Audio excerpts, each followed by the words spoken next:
Hi, I'm Taylor Foster at Heaven on Main Street. We're here in Bovina, New York, in my cute little workshop, my little slice of heaven.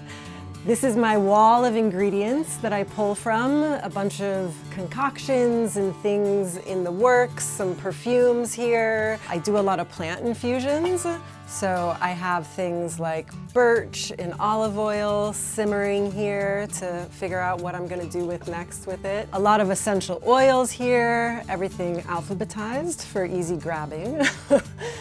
Plants, what else?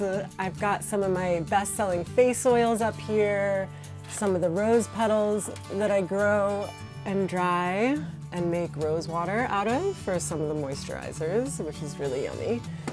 I will sometimes grab a color, like a mica powder. This was a really fun one that I had for a few months, and I just mixed it up into a new limited edition color that I'm putting on the line. Some lavender, some dried lavender that is super yummy. Smells so good. I wish you could smell it. I've got my workbench that I do most everything on, and all my labels and orders up here, and package everything right here, and it's a lot of fun.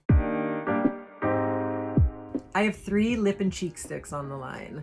Right here. It's Kim, Brianna, and Taylor. All 3 of the lip and cheek sticks have this as the base. And it's a shea oil infused with alkanet root and beetroot. So that's the base of all of them. And then it's mica powders that are added to that. No colorings, no red number 7s or anything like that, just mica powders. Everything started with this common clear face oil, which is still the best seller on the line. I started making this years ago. I grow chamomile and infuse it into oils for the common clear face oil. I love what I do, and I love creating products that will help make you feel better. And I hope you love everything as much as I love creating it.